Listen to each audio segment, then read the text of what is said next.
اور جو کوئی اسلام کے سوا کوئی اور نظام زندگی اختیار کرنا چاہے گا تو وہ اس کی جانب سے قبول نہیں کیا جائے گا، اور پھر آخرت میں وہ خسارہ پانے والوں میں سے ہو کر رہے گا۔ محترم سامعین کرام، کئی سو سالوں سے امت مسلمہ علماء سو کے شکنجے میں جکڑی ہوئی ہے، جو اسلامی نظام حکومت کے قیام، اسلامی قوانین اور ضوابط کے نفاذ کے بغیر کسی بھی باطل نظام کے تحت زندگی بسر کرتے ہوئے محض چند عبادات کی پابندی ادائیگی کو اسلام قرار دے کر اربوں خربوں مسلمانوں کو گمراہی میں مبتلا کیے ہوئے ہیں، اور امت مسلمہ کے زوال، مسلمانوں کی پستی کا پکا انتظام کیے بیٹھے ہیں۔ اللہ کی زمین پر اللہ کے قانون احکام کی بالادستی کے بغیر زندگی بسر کرنے والے مسلمان ہو ہی نہیں سکتے ہیں۔ قرآن کریم کی آیات کا حوالہ پڑھیں۔ القرآن سورۃ المائدہ۔ ترجمہ: مسلمانوں، یقیناً ہم نے ہی نازل فرمائی تھی تورات، اس میں ہدایت بھی تھی اور نور بھی تھا، اس کے مطابق فیصلے کرتے تھے انبی کرام جو کہ سب فرمان بردار تھے، اللہ کے اور درویش اور علماء بسبب اس کے کہ وہ کتاب اللہ کے نگران بنائے گئے تھے، وہ بھی فیصلے کرتے تھے کتاب اللہ کے مطابق اور وہ اس پر گواہ تھے۔ تو ان سے کہہ دیا گیا تھا کہ تم لوگوں سے مت ڈرو اور مجھ سے ڈرو اور میری آیت کو حقیر سے قیمت پر فروخت نہ کرو، اور جو اللہ کی اتاری ہوئی شریعت کے مطابق فیصلے نہیں کرتے وہی تو اصل کافر ہیں۔ القرآن سورۃ نمبر 5 المائدہ، آیت نمبر 45۔ ترجمہ: مسلمانوں، ہم نے لکھ دیا تھا اہل کتاب پر اس تورات میں کہ جان کے بدلے جان اور آنکھ کے بدلے آنکھ اور ناک کے بدلے ناک اور کان کے بدلے کان اور دنت کے بدلے دنت، اور اس طرح زخموں کا بدلہ بھی ہوگا برابر کا، پھر جو کوئی اس کو معاف کر دے تو یہ اس کے لیے گناہوں کا کفارہ ہوگا، اور جو فیصلے نہیں کرتے اللہ کی اتاری ہوئی شریعت کے مطابق وہی تو اصل ظالم ہیں۔ القرآن سورۃ نمبر 5 المائدہ، آیت نمبر 47۔ ترجمہ: مسلمانوں، چاہیے کہ انجیل کے ماننے والے بھی فیصلہ کریں اس کے مطابق جو اللہ نے اپنی کتاب میں نازل کیا ہے، اور جو لوگ نہیں فیصلے کرتے اللہ کے اتارے ہوئے احکامات قوانین کے مطابق وہی تو اصل فاسق ہیں۔ القرآن سورۃ نمبر 17 السرا، آیت نمبر 9۔ ترجمہ: یقیناً یہ قرآن رہنمائی کرتا ہے اس راہ کی طرف جو سب سے سیدھی ہے، اور بشارت دیتا ہے ان اہل ایمان کو جو نیک عمل بھی کریں کہ ان کے لیے بہت بڑا اجر ہے۔ محترم سامعین کرام، وضاحت کے ساتھ بیان کیا گیا ہے کہ جو اللہ تعالیٰ کی طرف سے عطا کردہ قوانین اور ضوابط کے مطابق زندگی بسر نہیں کرتے ہیں وہ کافر ہیں۔ مسلمان کا لفظی مطلب ہی اللہ تعالیٰ کا فرما بردار اطاعت گزار ہے۔ جب عملی طور پر کفری نظام کی من گھڑت خود ساختہ عقائد اور نظریات کی پیروی جاری ہے تو پھر مسلمان کیسے کہلا سکتے ہیں؟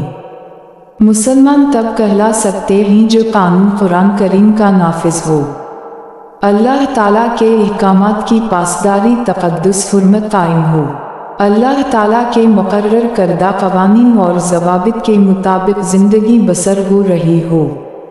ایسے ماحول اور نظام میں سانس لینے والے مسلمان کہلا سکتے ہیں، مگر سبھی کافر ہیں۔ عملہ دنیا میں اس وقت کوئی خطہ ایسا موجود نہیں ہے جہاں نظام الہی اسلام کا نظام حقیقی معنوں میں قائم ہو، نافذ ہو۔ تو بغیر نظام الہی کے قیام کے، بغیر اسلامی شریعت کے نفاذ کے، بغیر اسلامی نظام حکومت کی پیروی اور اطاعت کے زندگی بسر کرنے والے کافر ہیں، مسلمان نہیں کہلا سکتے۔ محض عبادات کے ذریعے حاصل ہونے والا اجر و ثواب صرف مولویوں کی بدترین اختراع، خود ساختہ ایجاد ہے۔ یہ خود ساختہ عقائد اور نظریات سراسر جھوٹ ہے، باطل نظریات کی پرورش، شیطان کی پیروی کے سوا کچھ نہیں ہے۔ اسلام کے معاشرتی قوانین اور ضوابط کے تحت قائم نظام زندگی کے اطلاق کے بغیر، اسلامی نظام معیشت کے بغیر، اسلامی نظام حکومت کے قیام کے بغیر، اسلامی شریعت، اسلامی قوانین اور ضوابط کے نفاذ کے بغیر، محض نماز، روزہ، حج یعنی اسلامی عبادات کی پابندی، ادائیگی و اہتمام کی اصل میں کوئی حیثیت نہیں ہے۔ اسلام میں عبادات کا تصور اور مقصد اسلامی نظام حکومت کے تحت قائم معاشرے میں رہنے والے مسلمانوں کی بہترین مثالی کردار سازی، اخلاقی، روحانی، ذہنی، نفسیاتی، علمی، عملی تربیت ٹریننگ کے مستقل تقاضوں کو پورا کرنا ہے۔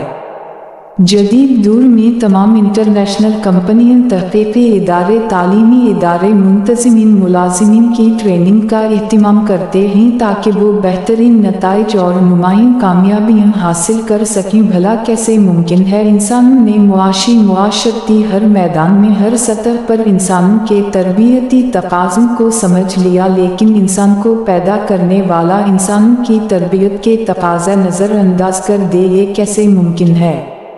یہ جو عبادات ہیں یہ انسان کی کردار سازی، ذہن سازی کے لیے قدرت کی طرف سے خوبصورت انعام کی شکل میں دیا گیا بہترین نصاب ہے۔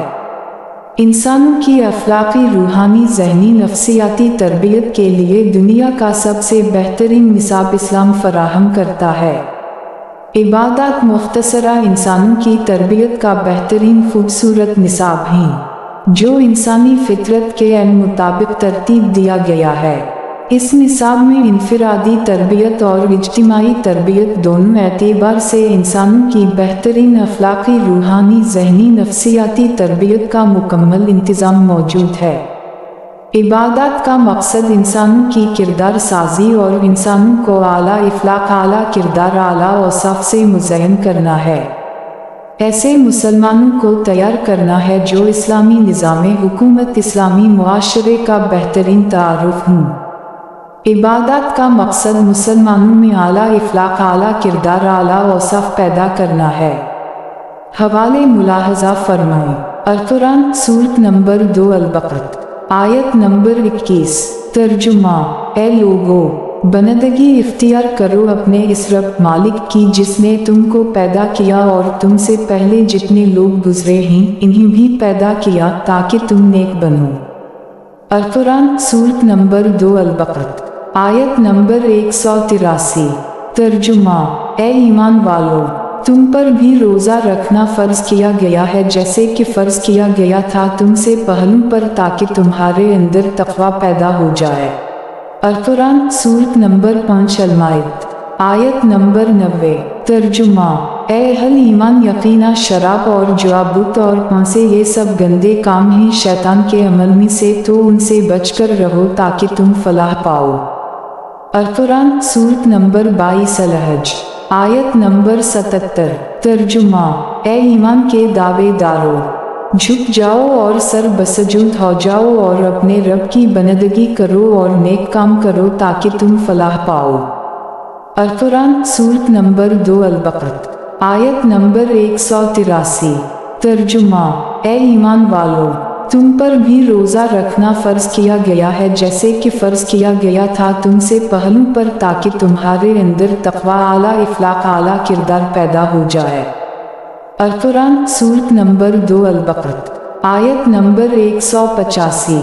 ترجمہ: رمضان کا مہینہ وہ ہے جس میں قرآن نازل کیا گیا لوگوں کے لیے ہدایت بنا کر اور ہدایت اور حق و باطل کے درمیان امتیاز کی روشن دلیلوں کے ساتھ، تو جو کوئی بھی تم میں سے اس مہینے کو پائے یا جو شخص بھی اس مہینے میں زندہ ہو اس پر لازم ہے کہ روزہ رکھے، اور جو بیمار ہو یا سفر پر ہو تو وہ تعداد پوری کر لے۔ دوسرے دنوں میں اللہ تمہارے ساتھ آسانی چاہتا ہے اور وہ تمہارے ساتھ سختی نہیں چاہتا تاکہ تم تعداد پوری کرو اور تاکہ تم بڑائی کرو اللہ کی اس پر جو ہدایت اس نے تمہیں بخشی ہے، اور تاکہ تم شکر گزار بنو۔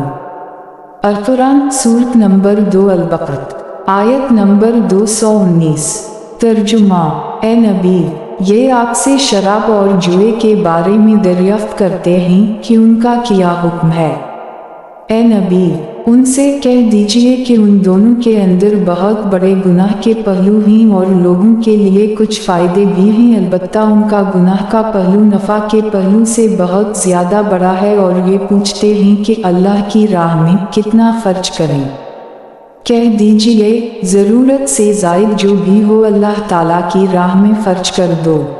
اسی طرح اللہ تعالیٰ اپنی آیت تمہارے لیے واضح کر رہا ہے تاکہ تم غور و فکر کرو۔ القرآن سورت نمبر 3 آل عمران آیت نمبر 200 ترجمہ اے اہل ایمان صبر کرو اور صبر میں اپنے دشمنوں سے بڑھ جاؤ اور آپس میں باہم مربوط متحد رہو اور اللہ کا تقوی اختیار کیے رکھو تاکہ تم فلاح پاؤ۔ محترم سامعین کرام، ہم تفصیلہ وضاحت کے ساتھ جان چکے ہیں کہ اسلام میں موجود عبادات کا مقصد تصور اسلامی نظام حکومت کے تحت قائم معاشرے میں رہنے والے انسانوں کی فلاح و بہبود، ترقی اور ترویج، عملی، علمی، اخلاقی، روحانی، ذہنی، نفسیاتی تربیت کے تقاضے پورے کرنا ہے۔ اللہ تعالیٰ امت مسلمہ کو اتحاد، اتفاق، صراط مستقیم کی سمجھ عطا فرمائے، آمین۔ کتاب کی مصنفہ کا نام ہے قانتہ تحریم۔ محترم سامعین کرام، چینل کو سبسکرائب کریں اور دوستوں فیملی کے ساتھ شیئر کریں۔ جہاں بھی رہیں شاد و آباد رہیں، آمین۔